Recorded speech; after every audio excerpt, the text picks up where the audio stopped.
Hi guys, this is your last course of your pre-clerkship curriculum.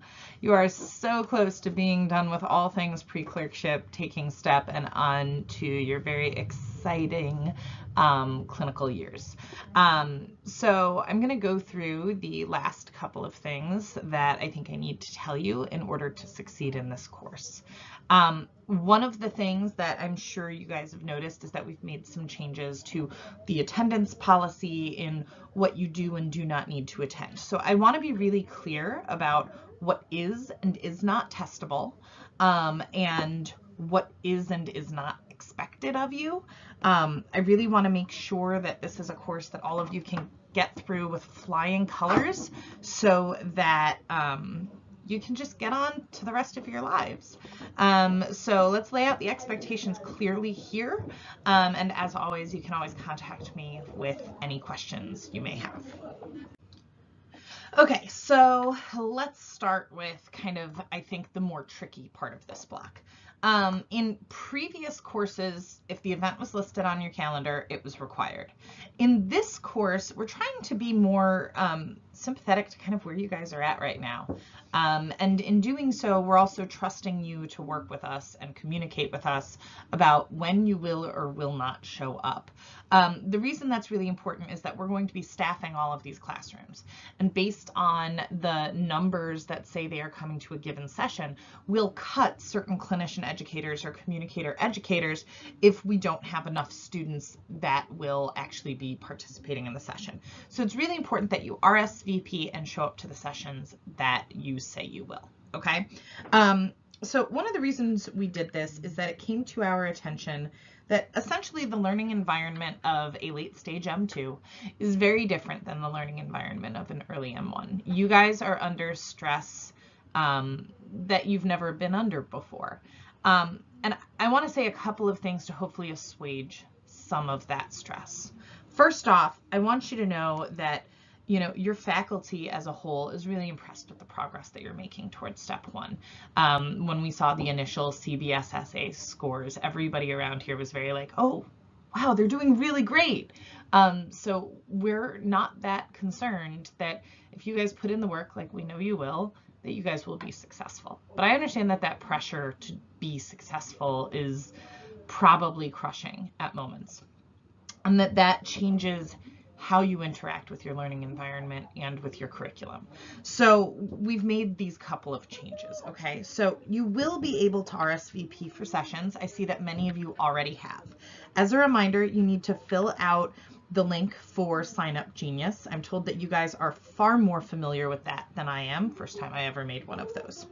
You have to do this by 8 a.m.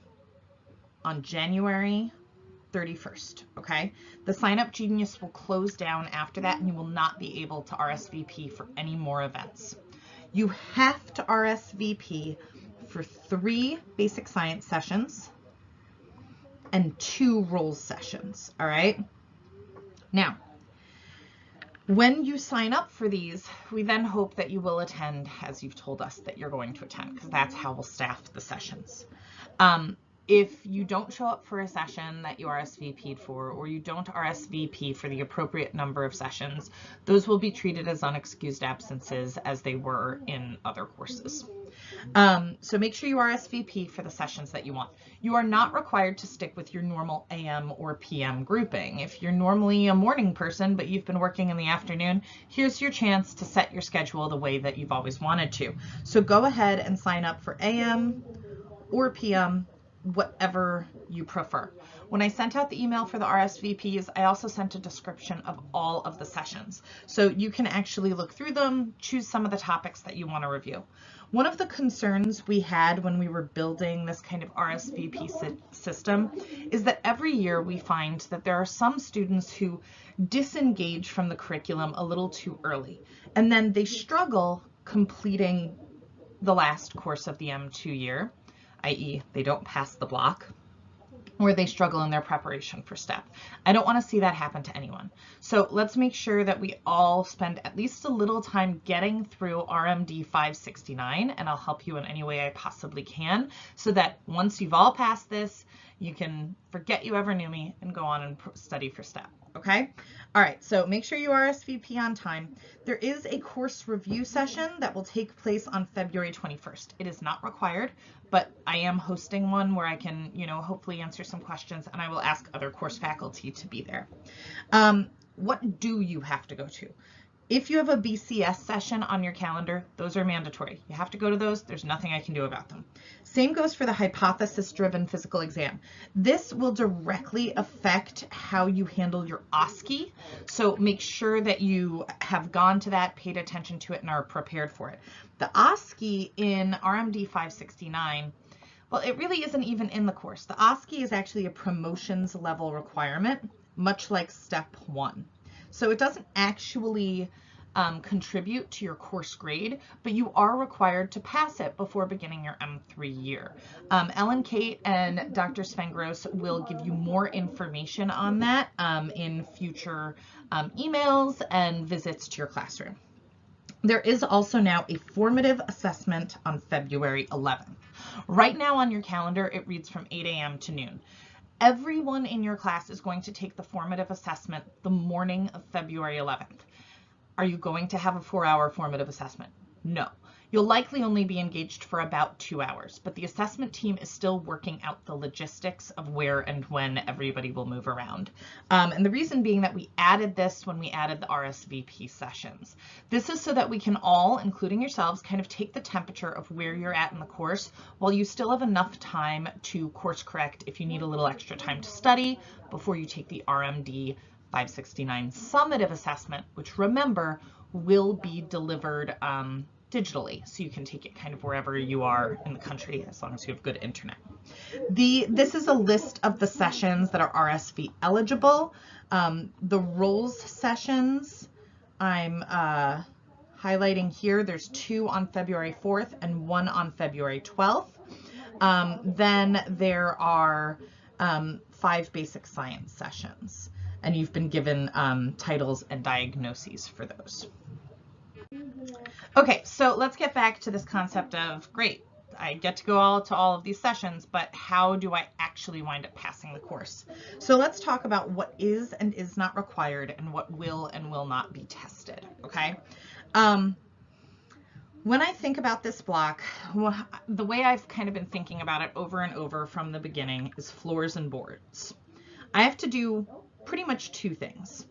I have to provide you with the rest of the information that's new content that you need to succeed on boards, as well as maybe applicable to what happens when you get on the floors.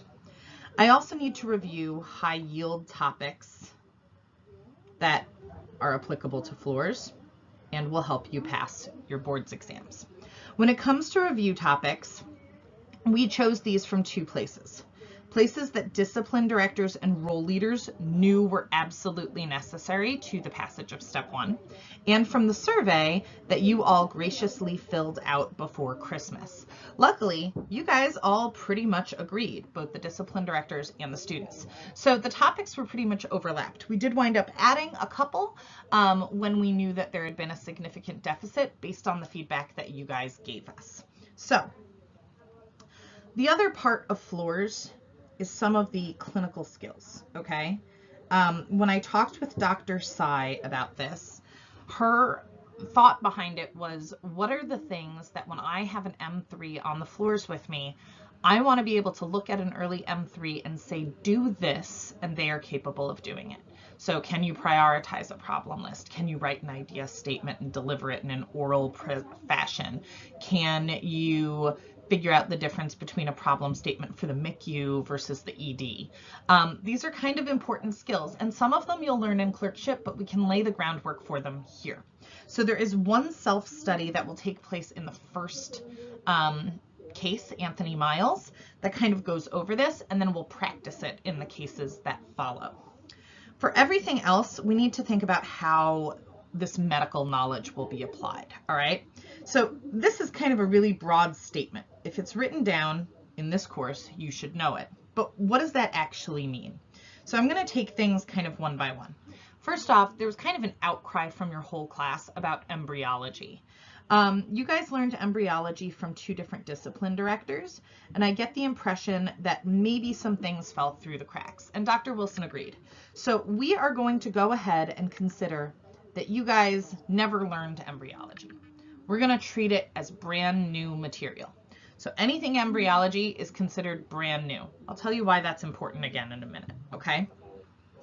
The other things, there will be a mix of new and review, okay, for all of the other disciplines. So if it's in a faculty guide or a self-study guide,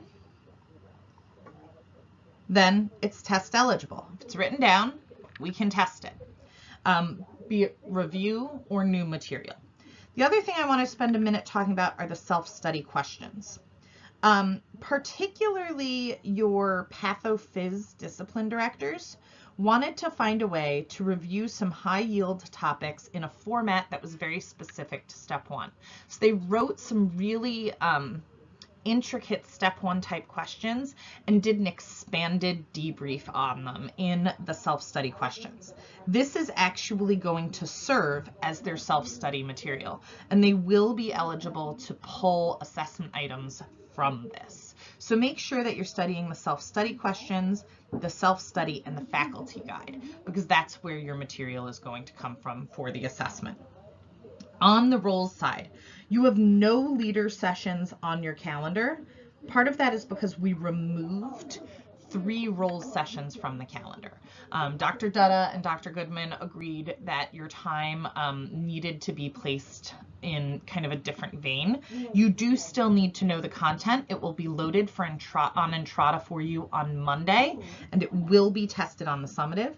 There are 2 modules, one related to quality improvement and one related to PDSA. Please make sure you review them. For Scholar, there's 1 session, but there's actually 2 modules. So it used to be EBM Small Group 4 and EBM Small Group 5. We're only going to have EBM Small Group 5, but you are responsible for the content from both small group sessions, 4 and 5. Otherwise, if it's written down, make sure you give it a look. The self-study questions are a little more expanded. I've also asked several discipline directors to give kind of crash courses on their disciplines across the 2 years. These are designed to kind of go over some high yield topics to help you prepare for step 1. I know that Dr. Shaw will be doing one on patho-phys. I'll do one concentrating on immuno. I'll also load what I call the lightning round, which takes you through a wide variety of microorganisms and their descriptions. And then I believe genetics, farm, and path are also going to contribute to these videos. They'll be about 2 hours in length, but hopefully we'll review about 2 years worth of content in a kind of vast overview form. Okay, so that's the assessments. How do you actually pass? Well, remember, you have to RSVP for 3 basic science sessions. So that means there are going to be 3 session assessments. Now, you have to RSVP for 3, but you are welcome to attend all 5 if you would like.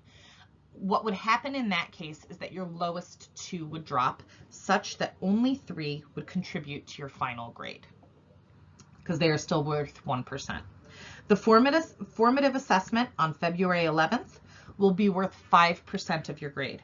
It will specifically test content from case 1, which is your HIV TB case, case 2, which is your multiple myeloma case, and the professional ethics session. So that is the content that you'll need to study for that assessment. The assessment will be weighted toward new material. Okay, so new material within the self-study, which would include embryology. There's a lot of pharmacology that's brand new. There's immunology and microbiology that's brand new. So those concepts, there is some patho-phys that's new, particularly in multiple myeloma. There's some genetics that's new. So we'll be weighted toward the new, but there will be some review material tested. I would count on about a 75%, 25% breakdown of new to old material, okay? When we go to the summative assessment will be cumulative. It will cover material from the whole block. So that includes scholar sessions, leader sessions, professional, case 1, case 2, case 3, 4, and 5. Again, it'll be weighted toward new material, but there will be some review material, particularly as it applies to what you found in your faculty guide.